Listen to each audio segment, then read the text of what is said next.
We're joined now live via Zoom by Katlego Bereng's father, Bathobareng Mpholo, and he's joining us on the line. And Tate Mpholo, thank you very much indeed for your time. And first of all, let me start off by passing my condolences to your family, Tate, for speaking to us at this time. This must definitely have come to you as a family as a great shock. Hey, Griselda, thank you, and thank you to the viewers. You know, we don't know what to say. We are very sad. We are very shocked, and you know, it's difficult for the family, to be quite honest, because we never expect or even think that one day the story that was going on TV, on newspapers, that the body that people are talking about today, we will say it is the body of our son. Ntate, apologies, to harp on this while your wounds as a family are still very fresh. When did Katlego go missing?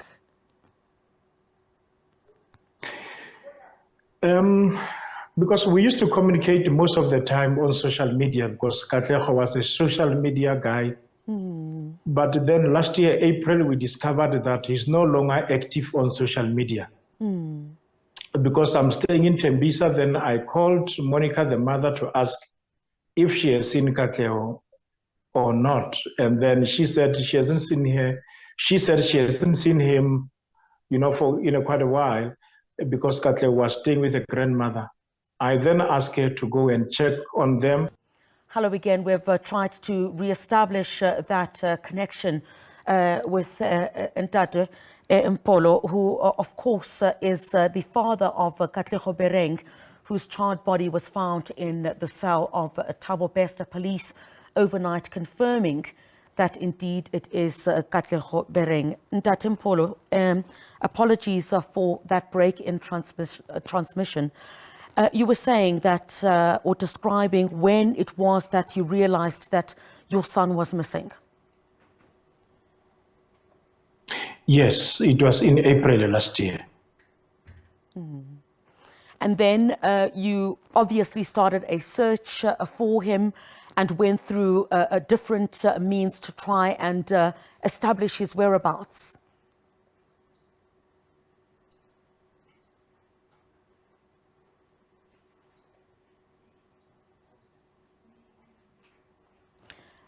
Ntate, are you still able to hear me, Ntate Mpholo? They went to different mortuaries, trying to see if they can see anything, but there was.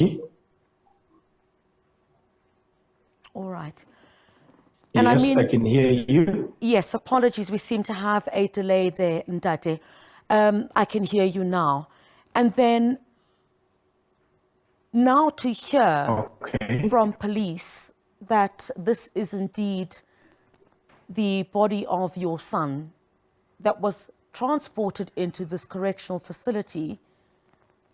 And we're hearing that following DNA that was taken from his mom, this must be absolutely devastating for you as a family.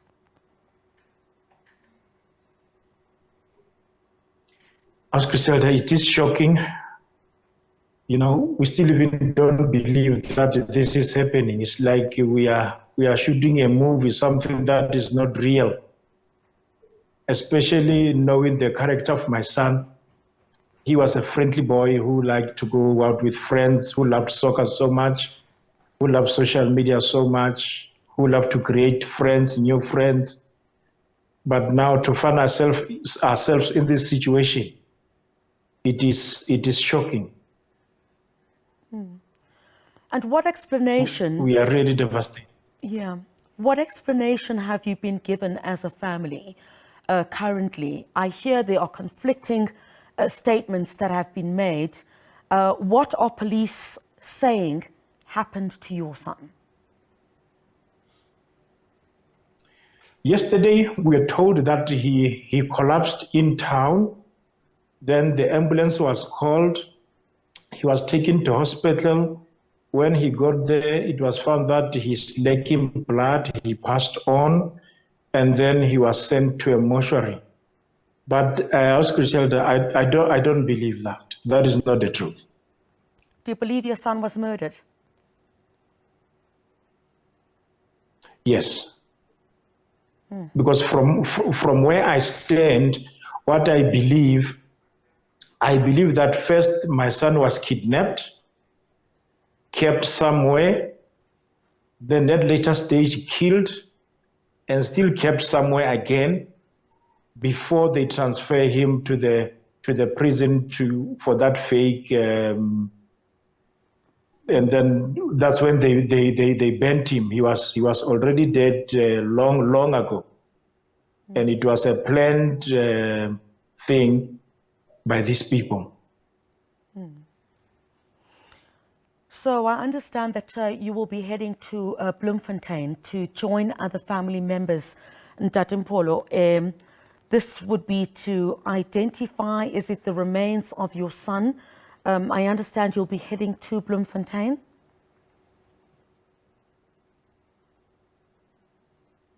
Yes, I'm heading to Bloemfontein this afternoon so that I can join the family tomorrow and take this matter further, because we need some answers from the states. We need answers from the correctional services. We need answers from everyone who was involved. And what would justice be for you and your family in that? It's for us to know the truth, and it's for the state as well to take accountability. Would you consider suing the state? If I get enough help, yes, I'm going to. And how are other family members doing? We appreciate your family so much in that my colleagues in Bloemfontein, were really welcomed by your family to the home this morning, despite it being such a difficult moment, because I think just like you, who was reached out to the media and posted on social media, you want your story to be told. You want everyone to know what has happened. How are other members of the family coping with this?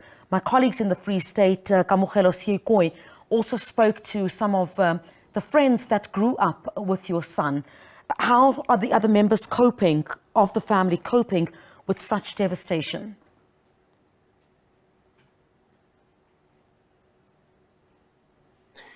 To all of us, it is hard to believe, and everyone is shocked and is draining our spirits. We are just devastated as Mpholo. Mpholo, I think I'm going to leave it there. Your family has really been through a very devastating past 24 hours. Thank you to you and your family for allowing us to speak to you. Also, Katlego's mom, as difficult as it may be, being able to speak to us, we really do appreciate it. We know that many people at this particular stage are talking about this current case, but speaking to you as a family really does give us a deep sense of the grief and, the victims that, and the families that have suffered throughout this ordeal as we continue to cover it. We really appreciate your time. Ntate Mpholo, thanks indeed for joining us here on SABC News.